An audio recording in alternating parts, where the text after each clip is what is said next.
democracynow.org, The War and Peace Report. I'm Amy Goodman. We're broadcasting from New Mexico's capital, Santa Fe. A group of scientists in Britain are warning global warming could wipe out more than half the Earth's species in the next few centuries. That finding appears in a new study published by researchers at the University of York. Scientists examined the relationship between climate and extinction rates over the past 500 million years. They determined that rising temperatures cause 3 of the Earth's 4 biggest periods of mass extinction. Today we're going to spend the hour with one of the world's leading scientists studying climate change. His name, Tim Flannery.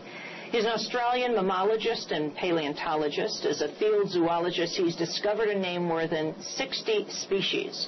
He's been described as being in league with the all-time great explorers like Dr. David Livingstone. Here in this country, Tim Flannery might be best known as author of the best-selling book, The Weathermakers, The History and Future Impact of Climate Change. Earlier this year, he was named the 2007 Australian of the Year. He was awarded the prize by the Australian Prime Minister John Howard.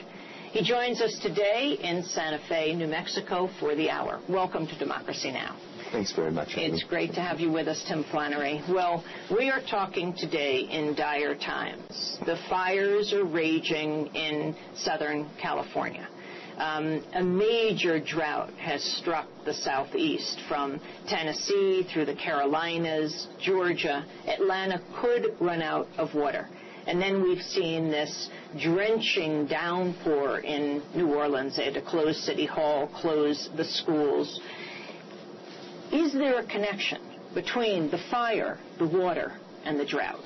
Yeah, look, the best way to think about these things really is to take a bigger global view, and Americans might feel they're suffering from a whole lot of severe weather at the moment, but look globally and you see exactly the same thing around the world. Anywhere with a Mediterranean climate, such as Greece or Australia or California, is suffering extreme wildfires. Now, why is that happening? The climate is slowly shifting so that the desert regions adjacent to those Mediterranean areas, are starting to expand. The same with droughts and floods. It's not just the southeast of the US. Europe's had its great droughts and water shortages. Australia is in the grip of a drought that's almost unbelievable in its ferocity. Again, this is a global picture. We're just getting much less usable water than we did a decade or 2 or 3 decades ago. It's the sort of thing, again, that the climate models are predicting. In terms of the floods, again, we see the same thing. A warmer atmosphere is just a more energetic atmosphere. So if you ask me about a single flood event or a single fire event, it's really hard to make the connection. But take the bigger picture, and you can see very clearly what's happening. We were reporting just a while ago about the fires in Greece. Is there a connection to the fires in California? Absolutely. It's the same sort of environment. Greece is part of a Mediterranean climate system, and what you see there is that those very harsh conditions that characterise the Sahara to the south are now attempting to move northwards. The climate is shifting, such as that those conditions are going to prevail further northwards. So this is part of a global picture. I wanted to ask you about a controversy in Washington, D.C. just this week. The Bush administration is being accused of severely editing the congressional testimony by a senior health official on the impact of climate change. The Centers for Disease Control and Prevention Director, Julie Gerberding, appeared before the Senate Environment and Public Works Committee just last Tuesday.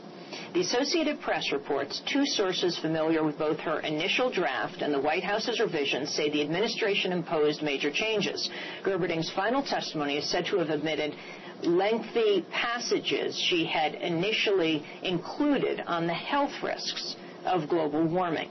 Her final document was whittled down to 4 pages from an initial 14. On Wednesday, White House Press Secretary Dana Perino was asked about the controversy. This is what Dana Perino had to say. Broad characterizations about climate change science that didn't align with the IPCC. And we have experts and scientists across this administration that can take a look at that testimony and say this is an error, or this doesn't make sense. And so the decision on behalf of CDC was to focus that testimony on public health benefits, there are public health benefits to climate change as well, but both benefits and concerns that somebody like a Dr. Gerberding, who is the expert in the field, could address. And so that's the testimony that she provided yesterday. Is it typical for the White House to cut that much of an administration official? I don't look at what I can tell you, it is typical for us to review testimony that comes across. And I think that when you have an issue as large as climate change and as complicated, and the White House reaches out to all sorts of scientists across the administration when it comes to climate change, if they have concerns that the IPCC document, of which we agreed to its inclusions on, does not align with the testimony, that the prudent thing to do is to move forward to have her testimony. And remember, we only suggest the edits. Another CDC official was saying that the testimony was eviscerated, which is pretty, I guess, accusing the White House of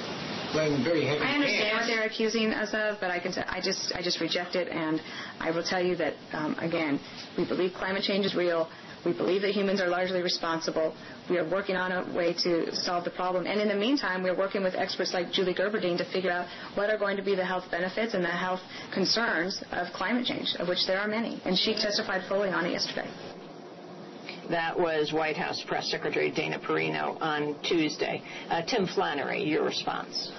Well, I guess overall it's just deeply disappointing, and more than that. I mean, Dr. Gerberding's one of the world's leading authorities in this area, and anyone would be privileged to have her input into this debate. It's a critical issue for government. They need to know what these health issues are going to be in future, and they need a proper assessment of what the health issues are now.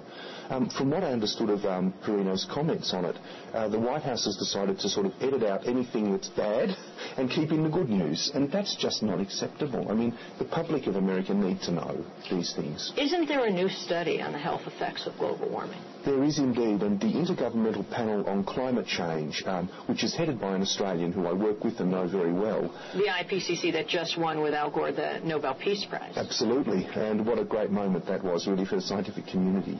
Who is the head of it? It's a man called Dr. Tony McMichael. And what does he do? He's an epidemiologist. He studies diseases spread, how they spread and how epidemics are caused and so forth. But their article, which was published in a very prestigious journal, establishes that there's already an additional 70,000 deaths a year at least globally from the current warming that was experienced as of 2005. Deaths how?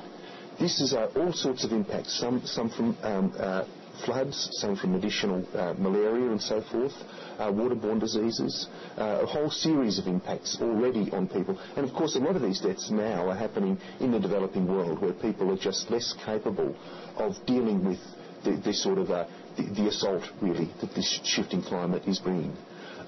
But as these impacts deepen and get more severe, they'll be felt globally. And it's just very, very important that governments worldwide are well prepared to deal with this oncoming problem. We can't stop a lot of the global warming that's built into the system now. There's a certain amount of change that's inevitable. And it's extremely important that people understand that and understand what the impacts of that really mean on their lives.